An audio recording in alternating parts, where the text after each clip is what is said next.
welcome back, Vintage RC fans. Okay, this is part 3 of the LXT video series of rebuilding the LXT. Lots have happened here. I want to get you guys up to speed on where we're at with that build. Sorry for the mess. I'm in like mad scientist mode in building, but run into some challenges on the build. Some things are coming along just like I thought, and some things are kind of difficult. But so let's tell you where I'm at right now. So, and sorry for the the last video series I put out, the part 2 essentially of this build.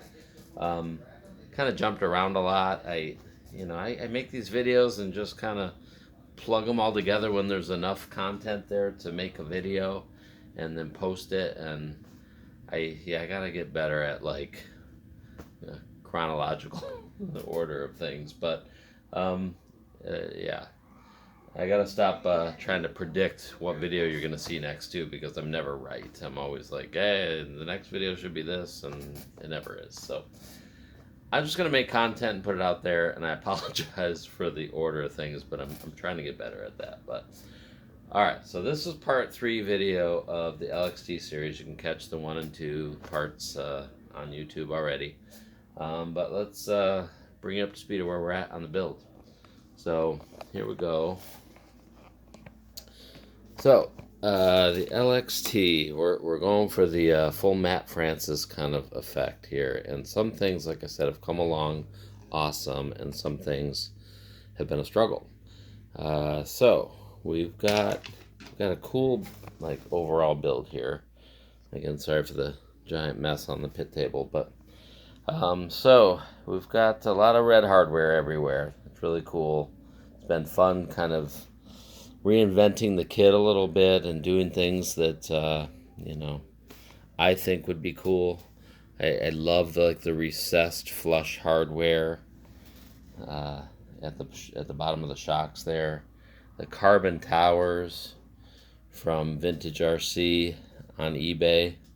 Awesome. Seek him out on your projects, guys. He's making some just awesome stuff for us Low-C fans, and everybody too. I think he's doing all kinds of associated products and everything.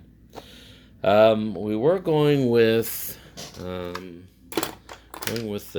Technocraft turnbuckles, but these were troublesome because they're huge. Number one, the thread pitch and they're just huge. They're not like Lunsford, so you'd have to drill out.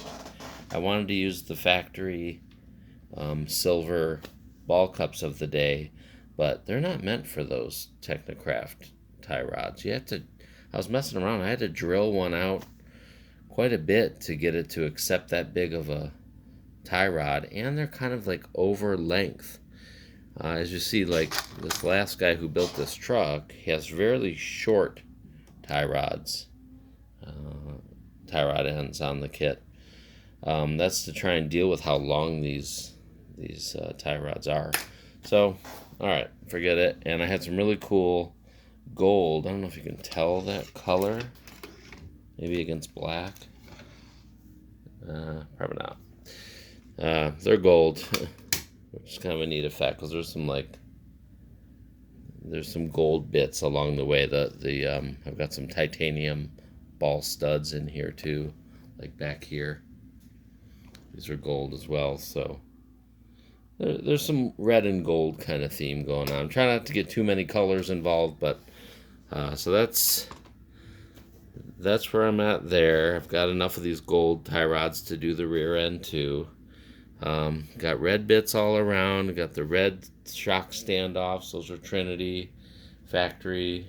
I think they're for the Triple XS, the series of Matt Francis parts for the Triple XS. I did rob those out of my Triple XS project bin, so maybe I'll find some more to replace that along the way. So that's that. There's a lot of trick little dress-up washers. Those are cool. All that kind of stuff's been going great. What what I ran into just now, where I'm at right now, oh, you gotta see this too. This is incredible. You ready for this? I gotta show you this. Check this out. Look at the Hydra with red screws all around. So I kind of cheated, and I should have done a video on how I did this, but the two red screws that for filling the Hydra drive unit, those are true aluminum red screws. No problem there. But the 256 screws, the button heads all around, what I did, those are black oxide screws, like your typical black kit screws. What I did was take each one of them out individually. I polished them with a Scotch-Brite. I chucked each screw into a Dremel, polished the head of it with a Scotch-Brite, and then took a Sharpie, a red Sharpie, and just colored all of them because they were a bright silver, and then they picked up that red color, and they look good. They look anodized, but they are steel screws, so. I wish I could find. I know there was blue ones at one time. You could buy a set of blue Trinity screws for those, but I never saw them in red. So that's really cool. And then I started laying out the rear end, and here's where I ran into a big problem that I forgot about. What's the best angle to show this? I'll just set it back there. So, rear drive shafts. My plan was to take these awesome, these are like XXX drive shaft bones. XXX drive shafts. Those are the aluminum. They're a nice gunmetal colored dog bone. So cool. Looks great, right? That was my plan. Those will look awesome. No problem. Yeah, problem. They're way too long. I didn't realize that, but yeah. So, here's the thing. With the retrofit trans, as it says on the box for that trans, those little boxes that you get, my Junior 2 is sitting on the box. But let's take a look. What does it say here? It says retrofit trans with friction slipper and dog bones for LXT. These are the boxes that the retrofit kits come in. So why does it say with dog bones? Well, first of all, the LXT, if it didn't come with this trans, which some of them did, if it came with the original LRM trans, then it was telescoping drives, right?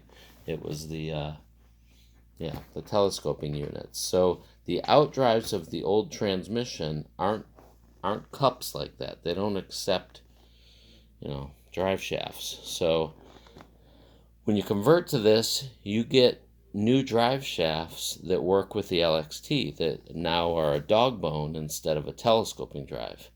So, fine. But also, the dog bone is kind of short. It's in between, it's shorter than a XXX. XXX got real long. You see how long that is.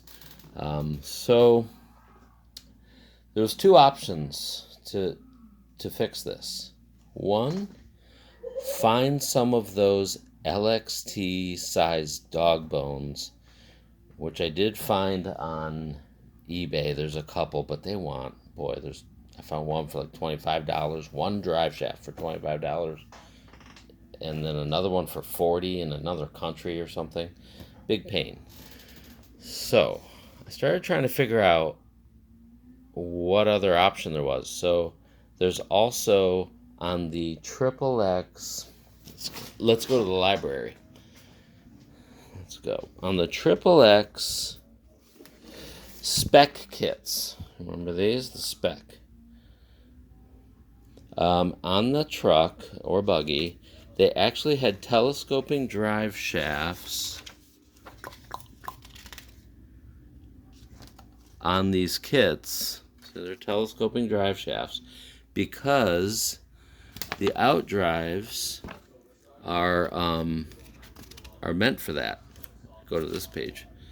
So do you see the differential out drive? Instead of being a cup for a dog bone, it's actually the hookup for a U joint for a telescoping drive. So that's an option. I could find those. I have none of those. I looked everywhere. I swear I had some of those on some vehicle around here, but couldn't find them. So two options. Go to telescoping joints because those would work in this build. Or I was trying to think, like, what other trucks do I have that would have, I don't have any other LXTs, and if I did, they'd be LRM and it wouldn't matter. But I have the old GTX truck that I stole the arms from. If you see the last video, I took the graphite arms off of that GTX or NXT or whatever the heck it is. So I looked at that. I'm like, oh my god, what axles does that have? And it had these.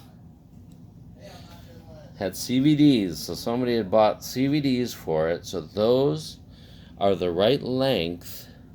When you look at how it hooks up, it's actually shorter. Gotta get the camera in the right spot. It's short enough.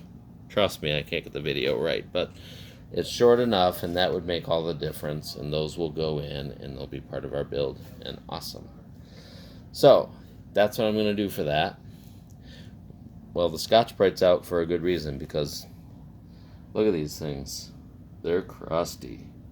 They're pretty bad. So I'm not putting those on this beautiful car.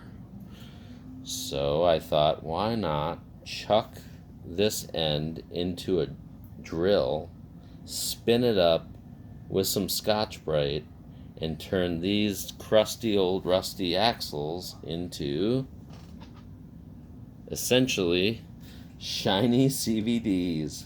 Winning. Look at that. Looks so good. I just grabbed the axle inside the Scotch-Brite, spun it by grabbing this part with the drill, and just ran the Scotch-Brite up and down until it was essentially polished almost. I mean, it's not perfect. It's not true chrome or anything, but that'll work. It just looks nice. Hell, if I could turn them red, I would, but that's fine. I mean, people expect the drive shafts to be black or silver or something, so that's where I'm at. I got over that hurdle. Yes, I will post. I'll do another segment here in this same video. Stay tuned. Motion blur. Let's go.